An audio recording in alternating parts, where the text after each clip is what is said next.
Christina, Brun, Petersen, welcome to the Human Capital Innovations Podcast.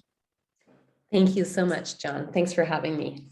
It is a pleasure to have you on today. This is a HCI podcast special for International Women's Day. You're joining us from Denmark. We're going to be talking about flexibility as the key to women succeeding in the workplace and really try to unpack that. And of course, you are a woman, you are international, and I think you have just such an amazing career. I'll be sharing your bio here in a moment, but I think you have a lot of perspective to bring to this. I think it'll be a fascinating conversation. So I really appreciate you taking the time out of your busy day and schedule to share your insights with me and my listeners.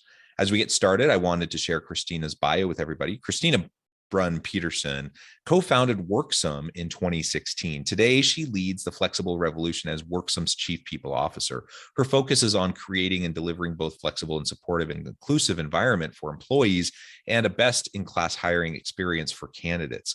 As a thought leader and change maker for the global HR community, Christina is passionate about making the future of work a reality. To do so, she believes in supporting four fundamental initiatives at work: a people-first company culture that is inclusive, authentic, and sustainable; trust and strength-based leadership; a flexible workplace that fosters agility and autonomy; and innovation driven by diversity and inclusion. I think all four of those areas are fantastic, super important. We need to be spending more time and attention on each of those. And it makes sense as the Chief People Officer that those would be areas of your focus. Anything else you would like to share with listeners by way of your background or personal context before we really dive on into the conversation?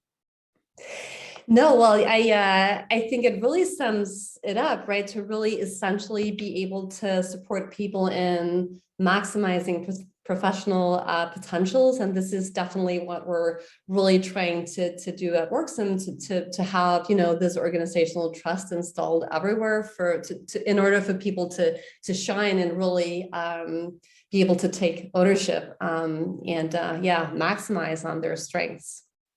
Yeah, that's perfect. And maybe can you tell us a little bit about Worksome? I haven't really introduced that. You co-founded it in 2016. What is Worksome? What are you doing? And then we can get into more of the specific topic for today. Yeah, so Worksome is basically the home for your contingent workforce. And what we really want is to make work better by giving people and businesses ultimate freedom to work in the most flexible way possible with zero friction. So this is our key driver for building this business. And we founded Worksome to be the first end-to-end solution for managing a contingent workforce, connecting companies and freelance top talent all over the world in an easy and compliant way.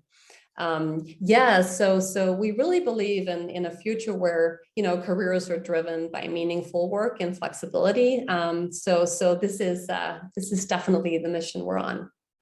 Yeah, I love it. And that's the reality that we're in. You talk about making the future of work a reality. The reality is we're in the future of work. We're much further along than I think many people thought we would be, a few years ago, pre-pandemic. The pandemic has really accelerated us into this future, and the contingent workforce, the distributed workforce, the geographical barriers to how we hire and engage with our workforce, those have been broken down, and we've learned over the last couple of years how to really engage more effectively with distributed teams. So we need to, really get into this. We can't just put it off. The future of work is now. It's only going to continue in this trajectory. And so all of that is super important. I think you bring that perspective to the table, which is really, really valuable. The other piece of this, and you talked about flexibility. So Worksome, you're all about flexibility, doing it in a compliant way, obviously, but granting more flexibility for workers, flexibility for organizations. And as we kind of layer that over the top of women in the workforce and the related issues, flexibility really can be a key component to leveling the playing field and giving women more opportunity. I think about the progress, slow, but some progress being made in terms of gender equality in the workplace, but many suggest that over the course of the last 2 years during the pandemic, we've set back women's equality in the workplace even a generation, which is horrible. And so we need to be mindful of this, and we need to do more proactively to try to balance the scales and to give people really a fighting chance. One of the reasons why, probably the main reason why the pandemic set women back so much, is we know that women tend to disproportionately take on childcare, elder care, housework, and home tasks, and those sorts of things. And because of that, and the challenges during the pandemic, and trying to help kids who are home from school and all of the sorts of things, women really took a step back. Those who were able to make it all work tended to have more flexible opportunities. And when we have flexible opportunities, we can juggle and balance, and we can deal with family matters. We can do good work for our firm. Ultimately, that's been what's helped some women to continue to succeed. And that really will be a path forward for many women who perhaps had to leave the labor market, the workforce during the last couple of years, and want to re-enter. So with all that said, I'm talking too much. I want to give you a chance to talk. Tell us more about how you see flexibility, workplace flexibility, whether that happens through remote hybrid work, distributed work, contingent work. How is this going to give women the opportunity to succeed in the future? Yeah, so I very much agree that I think COVID definitely put a fast forward on the future of work, and what you say, the future of work is now, and I definitely believe that this resonates with a lot of people out there as well. I definitely feel that flexibility is key, not only to women, but definitely to the younger generations who want to work more freely and flexible, and basically be able to build a career based on core competencies more than just looking for the next full-time opportunity. So I think the perception of work has changed massively. And this is a premise that we as companies have to really accept and get if we want to build a competitive edge when it comes to attracting and retaining top talent. So it's definitely not something that only goes for women, but yes, I can definitely also, see how flexibility has been a massive opportunity for women to redesign their career paths, basically, because we were all forced to think about, some of us did this by, motivation, because we truly believe in this, but a lot of companies were forced into thinking about how can we redesign career paths, and how can we make sure that our employees stay on board. And I think the Great Resignation in itself was just a great reflection and great opportunity for a lot of people to reflect and maybe say, hey, what can we learn from this crisis and innovate on top of that and build back better, basically. And that's also why I really see that the bargaining power has shifted, and a lot of employees today, are concerned with different kind of benefits and perks and really want to, have a lot of concerns about the culture and really see this as key drivers and elements for them to take on their next opportunity. But so flexibility should definitely be part of the fundamental building blocks when you design your organizational structures as a company, if you want to stay competitive in the long run in this war for talent, right? Yeah, absolutely. And you're right. This isn't just something that's going to be helpful to women. We know that so many people really appreciate the autonomy, the flexibility to work in a way that makes sense for them at a time that makes sense for them, for organizations that they're really passionate about, whether or not they live anywhere close to, where the physical location is or the headquarters is for that organization. And younger workers in particular, like you said, they're just really craving this. They're demanding it, and if they're not getting it, they're going somewhere else. Exactly. And so, with all of that said, there really has been. We've already started to see how greater levels of flexibility have a disproportionate positive impact on women, especially women who have previously been negatively impacted and had to deal with inequities due to the imbalance in home care, childcare, all of those sorts of things. I've done a good amount of research in this area myself, primary academic research, and it's, on the one hand, it's positive because it shows us path forward. On the other hand, it's really sad. It's really very frustrating, and it shows us how far we haven't come and how much more we need to do. And so if we can, as organizations, try to think through and really critically consider the policies, practices, the norms that exist within our organization, what needs to be there and what just exists as a relic of the past. And in many cases, work was designed for straight white men, 50, 60 years ago. Which of those elements are actually essential? And I think most of what we're going to find is most of them just aren't. And so we can start to rethink, we can start to redesign, and that will, in and of itself, as we break down the systems of inequality, it'll provide more opportunity. Yeah, and I think it's just basically, what good looks like has changed. And now we have to understand how to incorporate, a mindset based on diversity inclusion from the very beginning, and really, allow this to act as a key business driver for, our companies. And I think that's basically where it all starts, to not focusing on the metrics, but seeing diversity in a more holistic perspective, and make sure that it's incorporated in all aspects of your company. Make sure that it's not only diversity, in gender or race, and, but also allowing diversity of thought, and really make sure that you create that sense of belonging for everyone in the company, and make sure that people feel valued for what they bring to the table, not despite differences, but because of differences, basically, and putting them into play, and make this, turning it into an innovation driver for your business.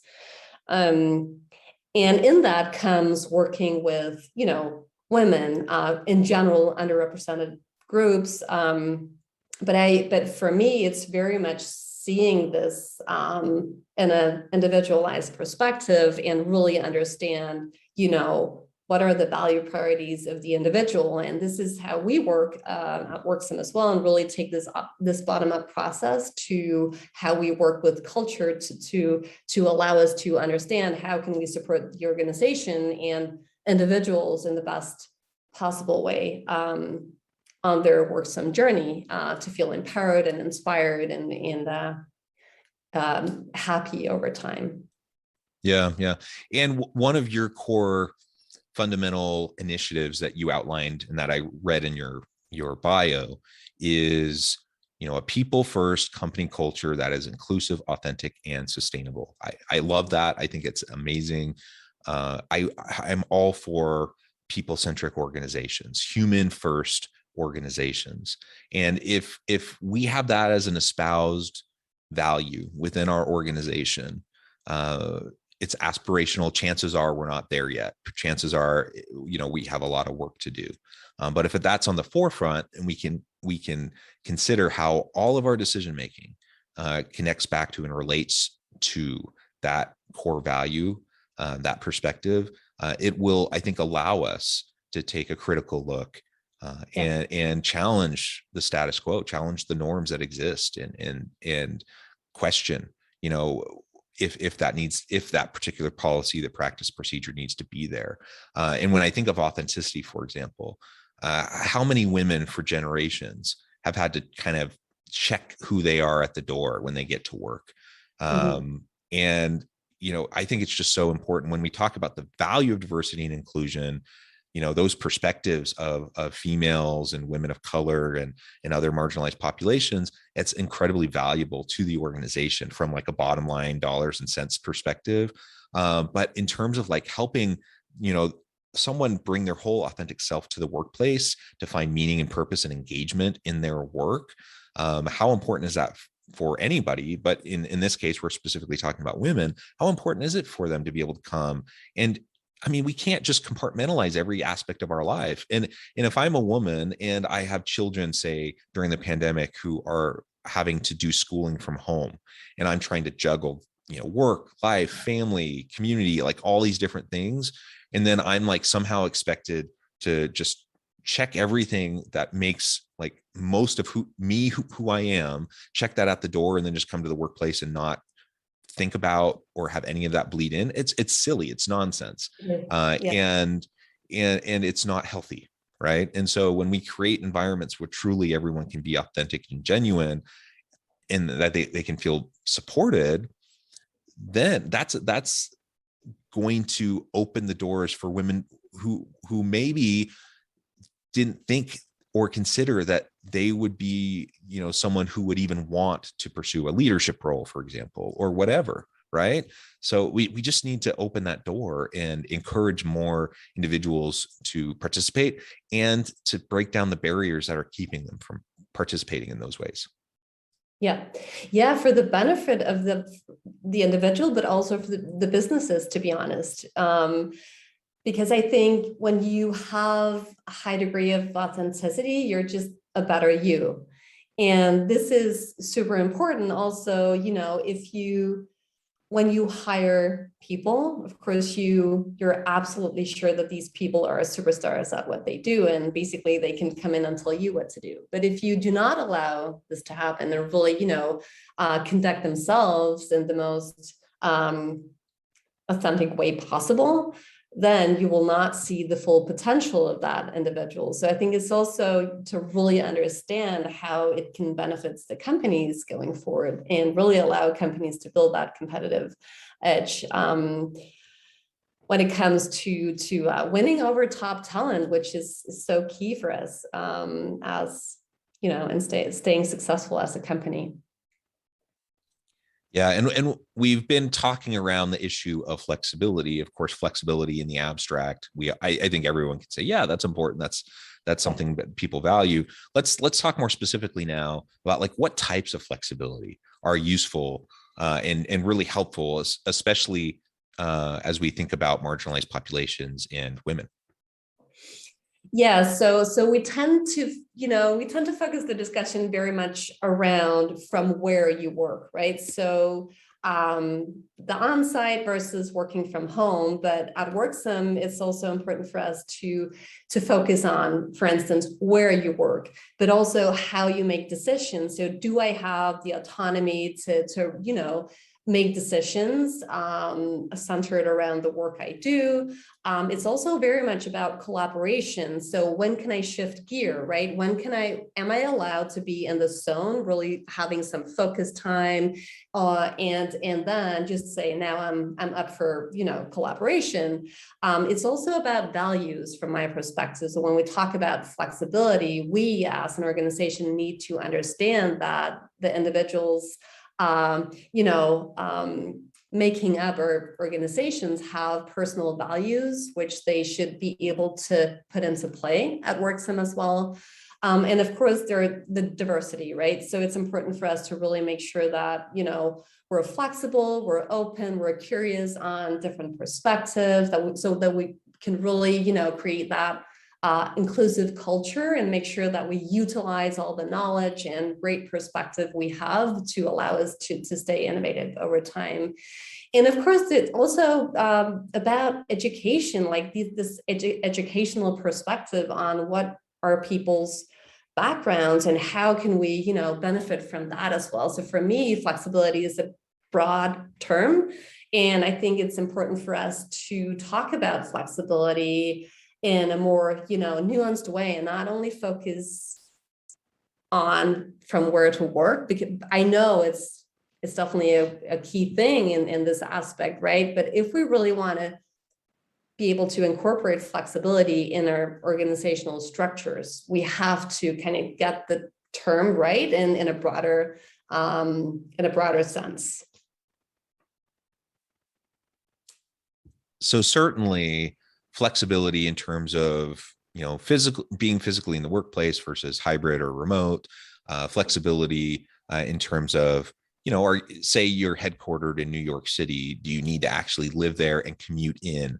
That's an incredible burden that I think many people have realized over the last couple of years. It's just not something they're willing to put up with anymore. So Yeah.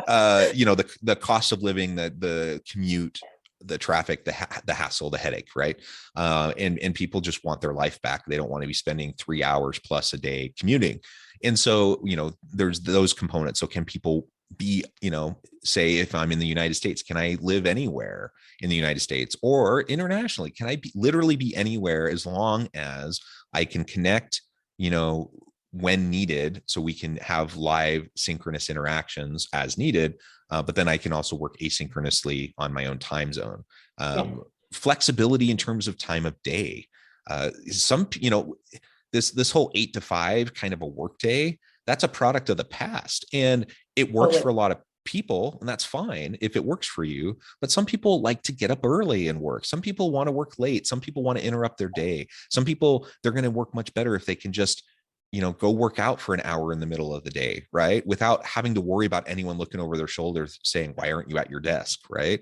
Some people want to be able to pick their kids up from school and help them with their homework and then go back and work more later when the kids are in bed. Like, there's all these different formats, and every person's different. What everyone needs is different. And so all of these forms of flexibility are really going to be important. And research has shown all of these forms of flexibility are very valued by women and very helpful to women, especially if they're trying to re-enter the labor market, if they're trying to consider opportunities for advancement or for leadership roles. When they feel supported and that they have that autonomy, that opportunity to have those elements of flexibility, they're going to be much more likely to jump in. The other piece that you said that I just think is so important, flexibility in terms of its connection in relation to diversity of thought, diversity of values, and everyone has, hopefully there's alignment with the core organizational values, right? Value congruence is important, but we also need to give a space where everyone can bring their own, unique purpose and value to the work that they do. And, hopefully that's in alignment with the organizational values, but there's still going to be new, unique, creative ways that people can contribute. And we need to create that opportunity. So that flexibility to contribute in unique ways, which means often that if we're super rigid as an organization, like this is how work gets done, follow these steps, have these outputs, you're stealing that opportunity from people to bring their own value to the work that they do. And frankly, you're probably thwarting innovation and creativity, and you're taking away the initiative that people might have to find new, better ways to do the work that needs to be done.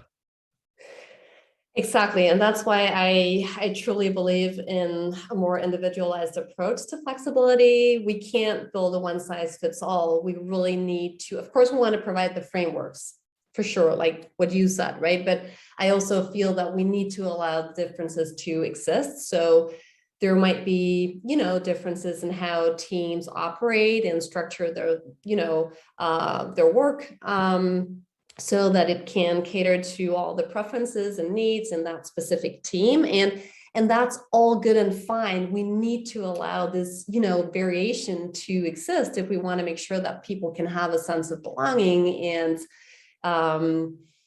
so this is basically where, I think companies can really mature and let go a bit in terms of wanting to design, what is flexibility and make a structure around that, but really take this, it's a bit counterintuitive, right? It's ironic, isn't it? That, right? Yeah, it's ironic that people are thinking, how can we make a more flexible workplace? And we're going to do that with all these rigid structures. Exactly. Let's agree on 2 days in the office and decide on which days. That just doesn't make any sense, right? So the point is really to say what works for you guys and have that bottom-up approach. And it's just a decision and a mindset. It's not to say that, yes, smaller companies can do that. And when you get into this more, a larger company, you can't. It's basically a decision on how you want to, design your structures around flexibility and really accept the premise that flexibility is, key and should be part of, what you build on as a company going forward. Yeah, absolutely. Well said, Christina. It has been a pleasure. I know at the time I'm going to have to let you go, but before we close for today, I just want to give you a chance to share with listeners how they can connect with you, find out more about your work, and then give us a final word on the topic for today.